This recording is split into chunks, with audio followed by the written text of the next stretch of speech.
Okay, untap, upkeep, drop. This is Interplanar Public Radio. IPPR. Bloop, bloop, bloop, bloop. 30 years ago, almost to the day, Magic the Gathering was born. As part of the celebration of those 30 years, we're going to peer further into the future than we ever have before. I give this one an F. I hate it. I hate it. I hate it.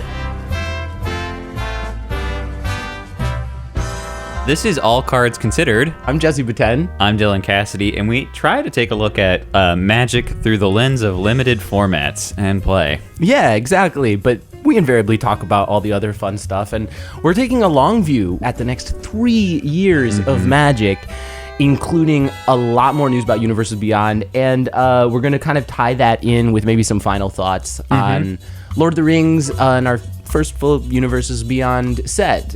We got some thoughts on the gameplay, but I'm interested in talking maybe more about like the general ecosphere, like this, what it feels like to be a Magic player this particular moment in time. Yeah. So it's great because like I don't think you even necessarily know all of these announcements. So we're going to get like a very genuine reaction from you, and that's awesome. I'm excited for this. I kind of haven't been, I think maybe you voiced this a little bit before we started recording, but I think Magic is in a little bit, like the last couple of weeks have kind of been... It's a weird, funky state. An in-between phase here. I mean, the most exciting thing happening for me in Magic has been LSV has been doing cube drafts like daily. Have you been watching? I've watched a couple of them, cool. Yeah. I totally agree. I've drafted less than I ever have in the past couple months. A bit of it is personal life stuff, but... Jesse just got a Brazilian butt lift, so he hasn't been able to draft lately, just so the listeners know. Hard to get to the LGS. Yeah, hard to sit for long periods of time. It's going to be worth it. Right in time for winter? I don't know. Beach season. It's been a long time with Lord of the Rings. My overall feelings on the set is that like it's not the deepest set in the world, and I think we both kind of maybe like a month ago kind of looked at each other and went like, this is pretty solved, right? Like there's not that much more to say. It was a pretty shallow pool. There was not that many tricks to be discovered in the set, I don't think. Yeah. More on that coming up, but I think the big thing about where we're going in the future is Universes Beyond.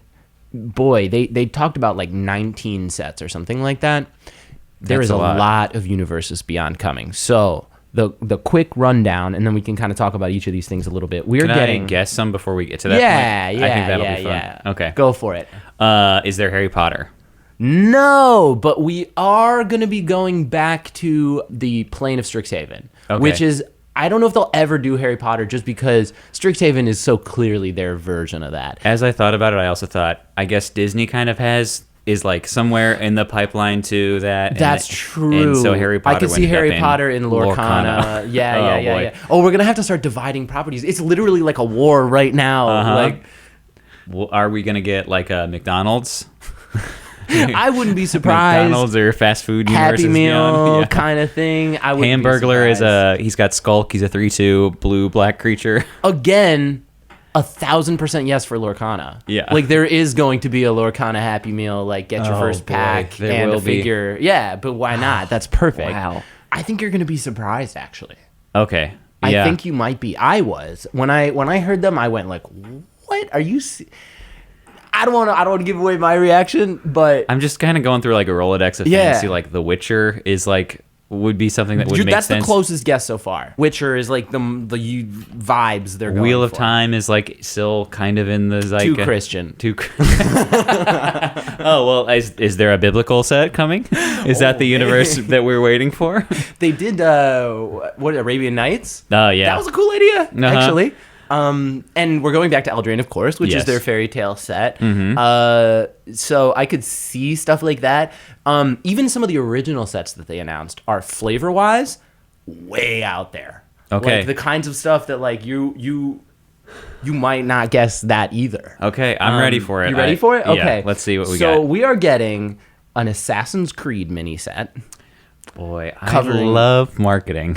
Yeah, it's covering all of the Assassin's Creed games. It's going to run the whole franchise, and it's going to be a mini set, so it's not draftable. I give this one an F. I hate it. I hate it. I hate it.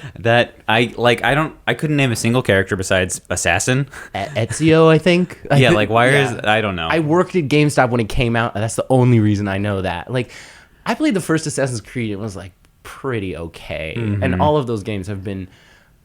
That game that's like Activision's or Ubisoft, all of those companies, they do the same thing where it's just like a giant sandbox and there's a story there, but boy, do you have to do a bunch of random shit to find it. You're like, Yeah. I never finished those games. Just lots of breadcrumbs where you're Yeah. just like the game is following the mini map to the breadcrumbs. Yeah. This is a decision that came from people with algorithms and marketing. I completely agree. Hard F for Assassin's Creed Universes Beyond. All right, so moving on to the next one, I'm actually, based on that, I'm curious to see what you think. Next, we're getting a series of Fallout Commander decks. I did hear about this. Okay. This I will give Mid? C-, I think. Yeah. Yeah. I just like the franchise more. I don't think it really fits for Magic with me. Doesn't make I any still sense. can't name another character besides like Survivor. Yeah, apparently there's a ton of lore to Yeah. Fallout, and I respect this a little bit more because some of it is kind of cool, and there's like weird like eldritch stuff to find, and the designers have really written a bunch of, and it's tied into like reimagining the real world in their universe, which is cool that you get to go to like a ruined version of real Baltimore. landmarks. Yeah, exactly. So like But that's fun, but like what does that have to do with Magic? And none of those are like, that feels like money again. Yeah. Like I didn't like Fallout 4 very much. I thought it lost its own soul I ran in away a weird way. or I didn't get as far as I feel like I should have in that game. Yeah, especially for how much I loved Fallout 3. I bought that game like 4 times on different systems. That's a hallmark of a game I never you even love. played New Vegas, which I hear is like Everyone's the best favorite. one of the series. Yeah. And that's like not even made by Bethesda. It was made by someone else. I think Assassin's Creed also gets like such negative reviews from me because it's just set in Earth in a historical time. Yeah. Right? Isn't that the premise? So it's just like, this is, I don't know. Fallout New Vegas is at least an alternative timeline, I guess. I don't And know. it's like weirdly sci-fi for Magic. So like, yes, you get to go to random historical periods, but the character is like a weird like Matrix thing where he's in like a holographic tube and he's not a real assassin. And then also it's like weirdly religious. There's like the Knights Templar Yep. and they are trying to get the Holy Grail or something dumb. Like all of that is so weird. It's not that it's weird. It's just like not that cool. No. I'd rather just original IP. It'd be cooler to just, can't we just assassinate These are cowardly guy choices. that's fun to kill? They're cowardly choices for Magic. They're not Yeah. very inventive. No. I'm right with you. So those are the first 2. And there's 17 more? There's 17 more. All right, let's go. All right, so this one I'm a little more on board for. I'm curious what you think. This one's going to be a full set. Okay. Just like Lord of the Rings, Final Fantasy. Oh, that makes perfect sense to me. Honestly, that works. I still will give basically all of these, I feel like they're just selling out sort of properties. Like, I don't feel good about giving them above a B. Yes. But Final Fantasy is a property that makes sense to me. It's got history. It's got real characters. Yeah, it's got a lot of depth. Immediately there's like memes, like the whole like spoony bard thing. Yeah, and there's always a so much Cid, there's always culture to chocobos, there's like... Oh, chocobo cards, dude. Yeah. Yeah, chocobo tokens. Chocobo Rider can only be blocked by other Chocobo Riders. Yes. Okay, so yeah, I feel like this has the potential to be great. Up there with Lord of the Rings and in a similar vibe, like one of the first Universes Beyond properties that will capture some nostalgia for me.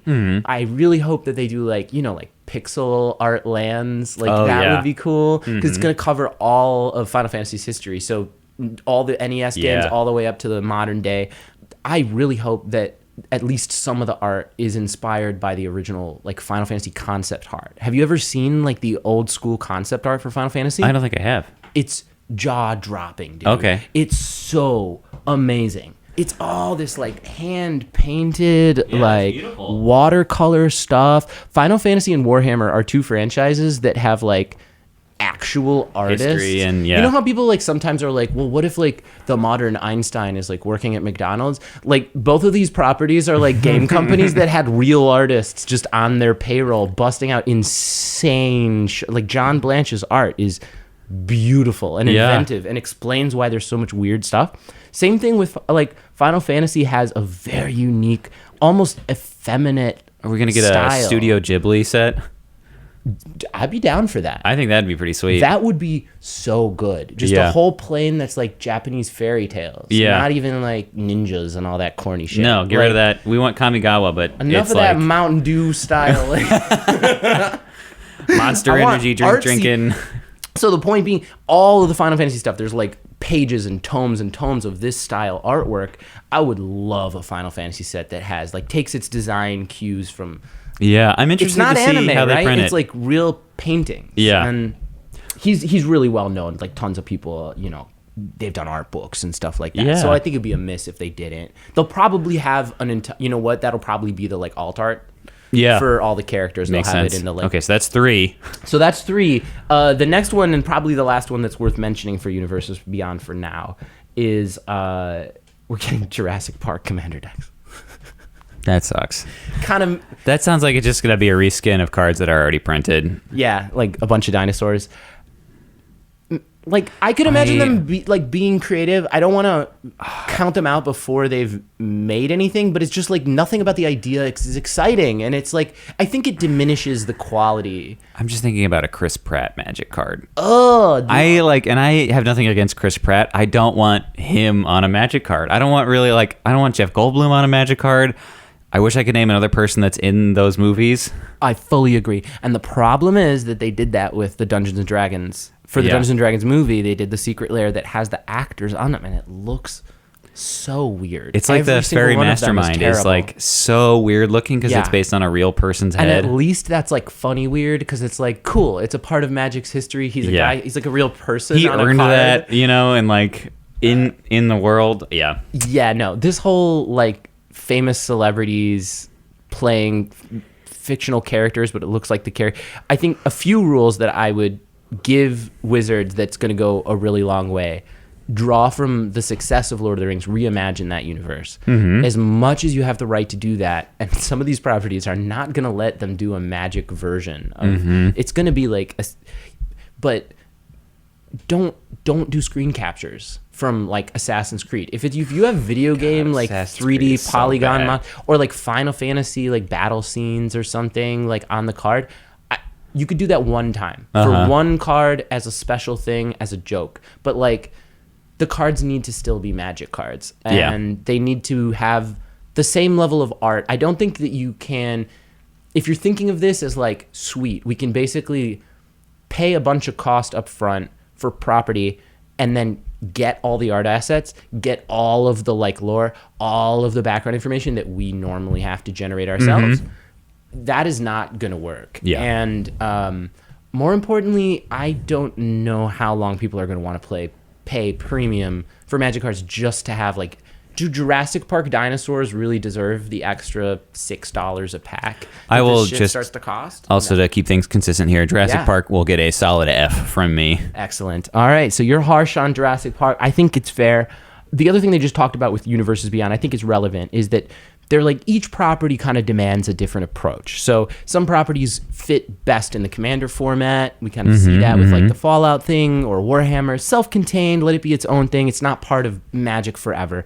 But then they have the potential to do full sets like Final Fantasy for something that warrants it. And then they've also got the mini boosters, which who knows what that is, but That it sounds like it's the Aftermath set, right? it sounds like they're really promotional. Like they're acknowledging that this is we're going to tie it into the release of a movie. This is the Barbie, right? If you're going to do a Barbie set, you make a mini set, you release it during the movie runtime, then those cards go away and hopefully no one is offended besides the people that bought them. So that kind of makes some sense. We also got a bunch of information about upcoming original Magic sets. And one of the first ones is a Ravnica-themed murder mystery set. So this is going back to Ravnica, but it's not going to be the normal guild-focused. Guilds, yeah. Yeah, the guild-focused thing. Instead, it's going to be a full murder mystery-themed set where the actual lore of the set is focused on solving a mystery. But I have a question. Yeah. Is it murder mystery or is it murder mystery dinner theater? Is that... I think it's going to be like Agatha Christie, sort of like... Okay, because I need to know if we're going to have clues or clues and food in this set. We're going to definitely have clues and food. Yeah. It looks a little tongue-in-cheek, Yeah. but it seems fun. And what we don't know yet is, like, apparently it's going to involve, like, solving mysteries during gameplay. I'll say it now. It's going to require you to use clues to adventure through something that is a dungeon. You're going to pay clues. It may be called a battle. It may be called something else, but it's a dungeon. It may be tempting by the ring. It's a dungeon. That's their next form of battle. It's an interrogation. Yes. You're probably right. Yeah, it's going to be kicker with clues. You pay kicker with clues. I don't know. I like the idea. It sounds cute. And I like imaginative sets. So that's fun to me. Coming at the exact same time, there's going to be a crossover with Clue, a Magic the Gathering Clue board game. Oh, really? Yeah. Okay. So are you excited? Hasbro's really working their magic here. It's so funny that they add that in, like, that's for the Magic players. No way. Here's what's coming for Magic: a Clue board game. Like, It's going to be just Monopoly, dog, but, you know, like one of those... Even if it has, like they say, it's going to be mechanically unique from Clue, but who cares? This is going to be a great gift for, like, the parent Clue's that a doesn't know what to terrible buy board for game. their gamer Magic son. Yeah, exactly. No, We can I play this actually- together. I actually think there's, like, a legitimate cost to, like, making watered down bad versions of your thing and slapping your name on it, and then Yeah. people are like, "Oh, this is what this is." Like, some might argue some of the pre-con commander decks are, like, in that category of a bunch of crap you can't use. Anyway, I don't know. That's another thing they're doing. Here's the one that's, like, really wild, man. It's going to be a Wild West style plane. I am into that. I'm into it too. I think it looks really I'm ready fun. for that, yeah. It looks like it's like magical and creepy and Weird West. It's Weird West. It's gonna be like the opposite of all of our hero team ups. It's a villain focused set. So villains from across the multiverse show up in this, like, Wild West. I need Nicol Bolas wearing a leather vest and a cowboy hat, Absolutely. Riding another dragon. riding a tiny horse. Yes. I would pay money to see Oh, yeah. AI art. Nicole Bolas riding a dragon. I could do that. So yeah, I'm all in for that. That sounds really fun. Coming up right after that, everybody's gonna absolutely lose their shit because it's Modern Horizons 3. Oh, yeah. A new Modern Horizons set. Yeah, there's not a lot to say. Everybody loves Modern Horizons 2. I think that this is gonna be... The cards are strong. Yeah, it's gonna sell like crazy. I won't pay $600 for it though. No. Like, and so I'll buy the singles. I hope that it's reasonable. But my guess is that they're going to make it a set for the ages. And apparently this time there's a big focus on DFCs. So they've never done double-faced cards in a Modern Horizons product before. So that's kind of those cool. are all going to be busted then. They're going to be busted and really fun. It's also going to be on Arena. So you're going to be able to draft it and play it, even though Modern's not on Arena. So that's Cool. kind of cool. This is probably the one that I'm most excited about. Mm-hmm. It's like a Redwall style set. Okay. All animals. Uh-huh. And it's called Bloomborough. But I think I saw... there's like a mouse with a shield and a sword. Yeah, and I saw that. I remember this. That was one of the promo images they got. Yeah, and everyone was like, is this Redwall? Exactly. That to me is like Magic's truest strength. Like when they just kind of put themselves in a little bit of a weird place and they create these compelling characters and your favorite card ends up being like sheep herder, like a random guy, you know, like the real heroes show themselves. I love it. I think that that's great. I hope we go back to those kinds of places. So all for it. The last one that they showed for 2024, and maybe we'll save some of the other things for a future because we've got to cut it off here somewhere. But it's called Duskmorn, and it's going to be a like modern horror set. So much less Innistrad like style vampires and ghosts, cool horror movie tropes maybe. and the entire set takes place in a haunted house, like a haunted mansion. Okay. So still magic-y, like the characters Still look like clues, they're still moving through dungeon. yeah. So it's gonna be a return of the dungeon clue mechanic. Yeah. They're gonna fix it because they broke it earlier, Yeah. and yeah. But so that's like what 2024 looks like. Apparently, there's some other stuff in there. We're eventually going to get a return to Ixalan. They're going back to Tarkir, taking like the best stuff from Cons and Dragons and combining it together in a new set. And more fetch lands? We're going to get Ravnica Remastered, which is another like premium set like they've been doing each of the last couple of years, where like it's Dominaria Remastered. reprints of all of the Highlights. previous cards. And Yeah. there's going to be expensive cards in that. So overall, it's going to be an interesting year. Yeah. I don't know. Do you have any thoughts? Because I have kind of like a general feeling on what this all means. It seems like myself. a lot of product. A lot of product, yeah. And a lot of that stuff is That's not all standard. next year? That's all 2024. Wow. Yeah. That's too much. It's a lot. I mean, no one could buy all of it. And to be fair, No one should. is there really crossover between a Jurassic Park and a Fallout fan? Probably. Like, nerds are weird. People are just into Yeah. stuff. Like, I don't think these people fall into boxes. But I don't think they're intending these products to necessarily be for everybody. Here's They're what gateway products. my prediction is that 2024 is the year of the $10 booster pack. Like, that is going to become normal. And I don't think standard sets will jump to $10, but there's going to be so many premium products coming out throughout the year that there's always going to be A $10. a sought after $10 and plus pack that like is on sale, and it's going to start to really get normalized. And we're going to get Modern Horizons 3, and that's going to be $10 a pack If we're at lucky. least. Yeah. And that might start pushing the boundaries towards 12. And that opens up a really interesting question of like, how much would a person pay for a Magic pack on a consistent basis? Because part of what we talked about earlier, playing less, the moment in time that we're in right now is we had Lord of the Rings, which was a very expensive set, come right up against Commander Masters, which is another premium set, and more premium sets in a shorter period of time, it feels, than ever. And as a excited Magic fan who wants to draft as much as possible and see my friends at the LGS, and like if they're texting me like, are you going to go to the, like, even if I wasn't planning to, like, yeah, now I want to, So I saw the amount of money I was spending on Magic like balloon. Yeah. And like my habits not change. So the prices have already really, really increased.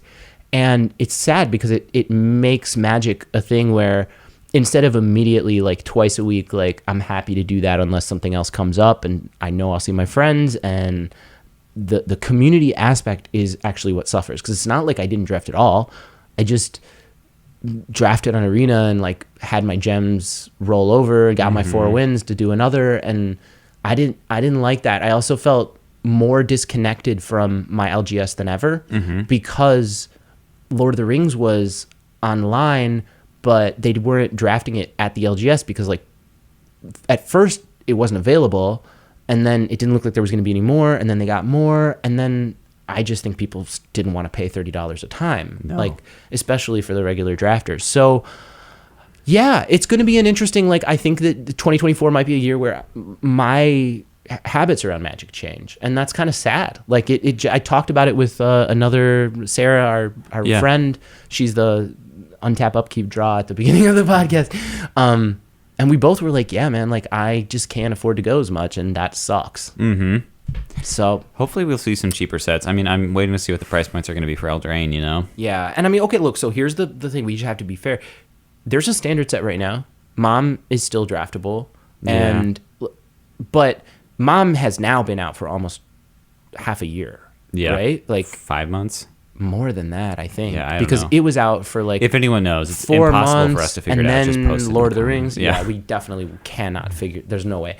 But that's a very long time to be drafting the same kind of Magic cards. So people are just going to tap out just based on interest. Like, I don't want to draft the same Magic set for an entire year. No. It's okay, but we could just cube, right? We just, yeah, like. Everyone's got all the cards now. Yeah, and what happened with me is I started going, okay, $30. Let's say that I do, just the price of Magic's gone up anyway. Regardless, like normal drafts are more expensive now. Everything's more expensive now. Everything's more expensive now. So I just go like, okay, $30 to $50, maybe $25, something like that to draft a couple times a week. Or do I want to skip that and just buy like a $50 board game? And like the answer is like, dude, honestly, the board game, like right now, or like a box of Warhammer figures are about that price, and that's crazy expensive. That always seemed crazy expensive to me. But like truthfully, I'm going to spend a couple months building and painting those figures and having a really fun time doing it. Yeah. And I don't know. It's just, I don't want to get like way into it, but I just think there's like a certain cost here. And so as people are kind of getting pinched, I don't think I'm the only one who's kind of like, whoa, like money is not infinite, you know? So yeah, that's my prediction for 2024. We're going to see a lot of products that are kind of like blah to people that don't necessarily touch them in the heart, and it's going to be more expensive than usual. And so I hope those standard sets are bangers. Yes. That wraps it for 2024. Though, of course, do not be surprised if there are more surprises that pop up during the year. This is Magic after all. The one last thing that I think is kind of interesting that's worth mentioning. Hit me with it. Yeah. They talked about a set that's like, it's still in codename territory for 2025, but they're calling it Codename Tennis. I have no idea why. It looks like it might be set on Capenna from the art. And it's a set based around a death race. So it's like cars and like obviously, you know, an opportunity to do a Hot Wheels secret lair. Yeah. But oh, wow. It seems kind of cool. There is like, a Hot Wheels movie in the works. Oh, well, there you go. That's, I wouldn't be surprised. The Magic Card universe crossing over with the Mattel That's cinematic why universe. It's Codename Tennis, because it's like it's going to be like Death Race, Hot Wheels. Yeah. But I don't know. They're clearly not afraid to try very different things. And I remember a big conversation around Kamigawa, like, ooh, science fiction. Like, will we see guns and magic? Oh, we're way beyond that. Yeah. We're going to have big old trucks. We're going to have chainsaws. We're going to have, you name it. Magic's really gone. Big motherfucking gun or whatever from Doom. Like, we're going to put that in there. Like, all of it. Yeah. Doom crossover? They should. I mean, at this point, the main recipe seems to be capitalizing on nostalgia. Yeah. And the Omen paths set them up to be like, cool, anyone can pop in from anywhere. It's the Ghostbusters. Like, the Ghostbusters, the modern Ghostbusters fight the old Ghostbusters. You can settle it for yourself. It's going to be a weird world. I hate it. Let's tie this all together, maybe, shall we? Yes. With a bow. With a bow. So our release was pretty wild during Lord of the Rings. I'll be honest, we kind of took a punt on putting out episodes, not for lack of Dylan recording with me. That one's kind of on me, but it's because of the Brazilian butt lift. Jesse hasn't been able to sit at the computer to be able to. It's been that at the end of the video. If 1 million subs, 1 million subs, and we'll post a butt reveal. a butt reveal of Jesse's BBL. But like, no, okay, so let's just talk about Lord of the Rings a little bit. It wasn't like deep enough to sustain itself for how long that it's been out, but it was like a box of chocolates of like, wow, what are we gonna find? And there was a lot of fun to be had in Lord of the Rings. So like, let me just start there. So this is a set that was printed, I think, supposed to be like modern content. I don't remember where it fit. Yeah, it was supposed to be modern legal. It is modern legal. Orcish Bowmasters is but it's terrible. A set that basically has, I think, in retrospect, 3 cards in it. Yes, it has Orcish Bowmasters and then a bunch of It stuff has the that you ring might and like then it for has your Delighted book. Halfling are like the only cards from this set. Exactly. And I think that's kind of... I think that's super sketch, and I think that's part of... You know why they called it modern? Let's be honest. They said it was modern legal, and they put Orcish Bowmasters in the set to justify the additional price.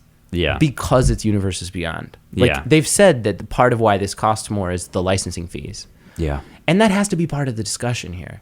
Because The set sold extremely well. So we're getting more of these. There's no question about it. The One Ring was a massive success.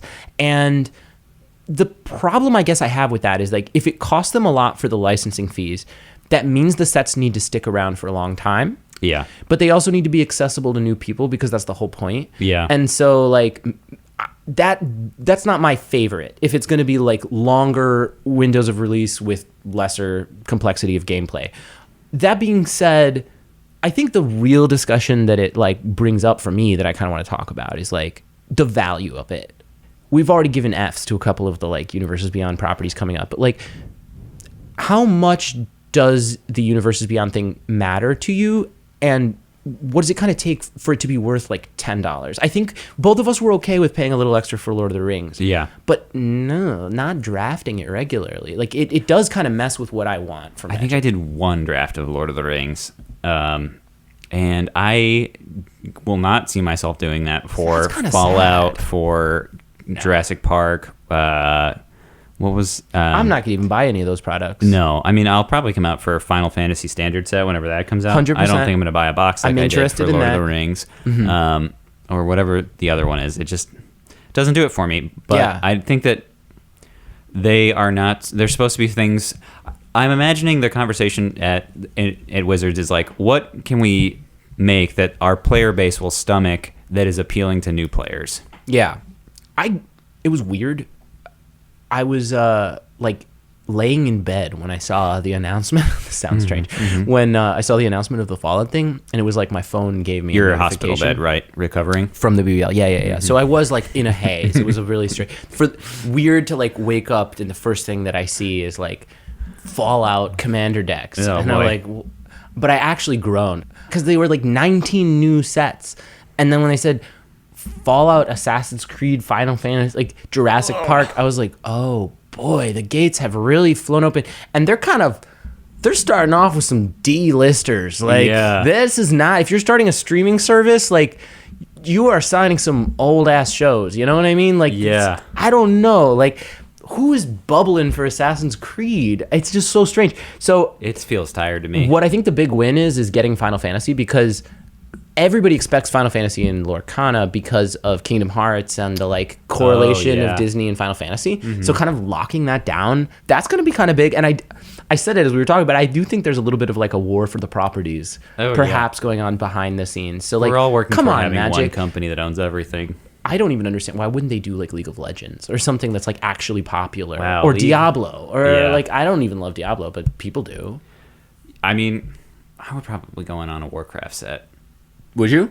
Maybe. Sure. I mean, that's It's just got such a big piece of me. if we're gonna do this, then like let's just be very thoughtful about the properties and like what they offer to gameplay and what they offer to Magic. And they say they're doing that, but until I see the set, I'm coming Yeah. in skeptical. and more importantly, I'll pay extra for Final Fantasy as a curiosity, but I'm not stoked about paying extra for cards that don't have like premium gameplay Value. associated with them. And There needs to be unfortunately, some my more Lord of the wins. Rings cards, Yeah. I'm just going to be honest, I'm sad to say it, I like kind of resent them Oh, in a weird no. way. Like, it's a very subtle thing. I don't like look at them and hate them, but I like, there's a little bit of like, oh, like that's that period where I played the least Magic that I have in a really long time. And, you know, the artwork on them doesn't like spark joy in the same way that I didn't love New Capenna. Yeah. But at least there were like little, like, I loved being like, I'm gonna like interrogate your guy, or you know, there was even the flavor of playing that set felt imaginative, and like there was thought put into like the interaction of the two players across the table from each other, and like that's what you're kind of paying for. Yeah. I'm not psyched on it. I would really love to hear what other people think. Yeah, chat with us about it. I think I'm a little wrong, right? Like I might be a little off here, because I think that in general people have really warmed up to this stuff and are pretty accepting. Yeah. But Transformers showed us that there's a line that people don't like. I right? hated the Transformers. I hated Godzilla I don't know cards. anyone who liked the Transformers. I think there were a couple people that collected them because they liked Transformers, but even they conceded these feel kind of sloppy. Like, I will say, here's my closing note on this. Yeah. There's a friend of mine who's never played Magic before. Showed up at a bar the other night, and somehow I'd come across, like, someone had given him an Unfinity some card, and it was like, look at this Magic card I have. And then I was like, you're not going to guess what I have. And I gave him a Build a Pony in trade, because I just happened to have been coming from, and now he bought a box. He's never played Magic before in his life, and he bought a Lord of the Rings box. All right. So, I mean, I think in a fashion, this did exactly what they were hoping it would do. Yeah. Mm-hmm. And now I have to teach him how to play. I wouldn't be surprised if some of these deals in the future could be made without the same kind of licensing fees, where maybe it's like a revenue split, or like, can they find a way to make these products? Because that's like, my problem is the price, not the Universes Beyond. Yeah. I love the idea that someone would come in and play the game For the first time because it's a property they That's enjoy. like rad. And then you get to explain, even teaching the game's easier. Because you're like, you're going to take your Frodo and you're going to, okay, cool, we know what we're doing here. Just make it draftable. That's my main concern. Or give as the every drafting American podcast. a free pack. Every American gets a $50 Magic stipend per month. per week. What are you talking about? Yeah, so that's the next year of Magic, man. I'm excited. Well, I'm excited for some things and disappointed by others. I will be curious, like, the first thing that they finally announced that gets me. Because I liked those Warhammer decks. I do like Warhammer. But still a bit of a mismatch where it's like, these are fun in isolation, but I felt weird every time I played them against real Magic decks. Yeah. Like, it just doesn't, I don't know, it's strange. There are some things. I love the Arkham Horror card game. Mm-hmm. That's already a card game, and it's full of, like, the whole eldritch thing, cosmic gods. They have a flavor of that already in Magic, obviously, with the Eldrazi. Yeah. So do a whole set with it and, like, have some fun with that stuff. I think that would be really cool. It also has connections to, like, role playing and history and stuff like that. You do. I know what it is. Kirby. Oh, no. You're gonna think this is so corny too. The thing that would get my money Yeah, let's hear it. is Shin Megami Tensei or, like, Persona. Have you ever played either of those games? I have not. The RPGs? Uh-uh. They're super anime. They're so weird, though. The whole thing, it's like adult Pokemon where you kind of collect You have and personas. train. Yeah, these, like, demons. Every single one of them is based on real folklore from all around the world, because the whole idea of it's based on Jungian philosophy and the idea that we wear, like, different masks throughout our day. And these demons are, like, embodiments of parts of your soul, like, of your philosophical. So your stats increase as you, like, build your rage as, like, the demon part of you, and you know what I mean. It's like so fucking heady, but it's so cool because, like, Chupacabra's in there, and Very like fun. all the Greek mythology's in there, all in this, like, weird, very adult kind of dark anime lens. Man, like, those games are so weird. One of them was such a cool concept. Rumors become reality. If a rumor is believed enough, it just happens. And this is suddenly going on in your school. It starts with, like, someone being like, I heard the principal killed himself. And you can just be like, yeah, I heard that too. And then that just, like, happens in the game. So that was, like, the game's way of having multiple choice. You just spread the rumors you want to spread. Man, that was one of the first series I got really into as a teenager. So Love that. I'm not immune. I'm excited to see Final Fantasy. I want to know what they do with it. I'm actually really excited to see Final A little Fantasy. bit morbidly curious. Yeah. It could be quite beautiful. Final thought. Yes. The ring came home. The ring came home. It found its resting place. where we all thought it might end up to begin with. To be fair. Yeah. In probably like a weird case that's meant to hold like expensive cigars, like a humidifier or something like that. Yeah. On the mantle, I guess, of Post Malone. Yeah.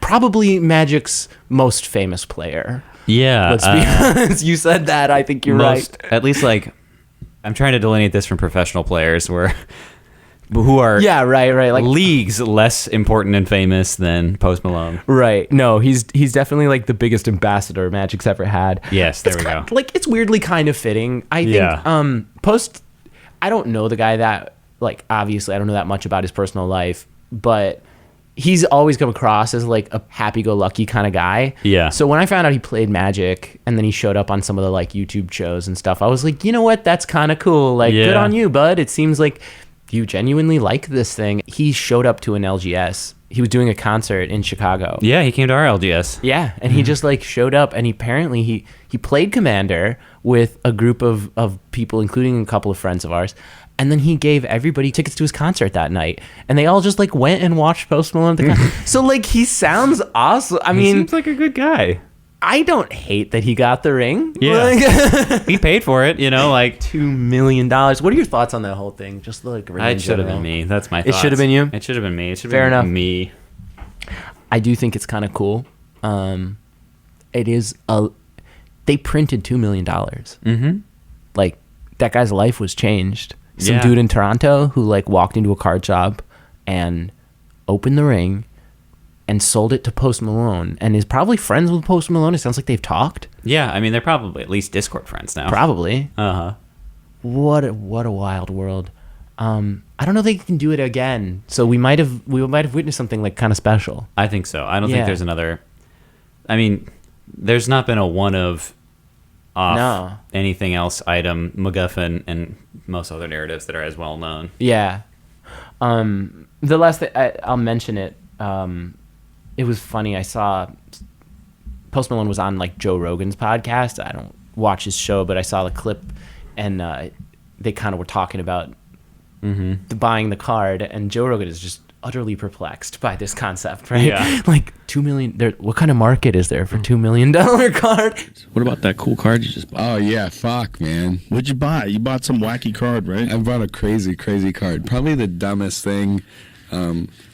Not dumbest, but like most irresponsible use of my money I've ever experienced. I bought a $2 million Magic the Gathering card. Wow. What kind of market is there for a $2 million? Are you bidding against yourself? But he kind of like tries to get Joe Rogan to play Magic the Gathering, and it's actually like a really funny conversation. Like he's trying to recruit him. He's like, "No, Joe, you would slay at it. Like, oh, you'd be so good." Like, it's kind of funny. I love that as a first appeal is to his ego. Like, you would be good at this. Yeah, oh no, you don't play like poker or anything. Like, you seem like you're. Yeah. Actually, the funniest part. I have an addictive personality, Sure. particularly when it comes to games. Sure. I get very addicted to games. So I have to be very careful. Cause I've got a very addictive personality with games, so I've got to be very careful. And Post goes, "Oh, Magic's not addictive." Well, Magic's not a gambling game. You don't bet for money. You just play. I bought a $2 million card. Anyway. Oh, yep. That's the end there. Runaway Joe!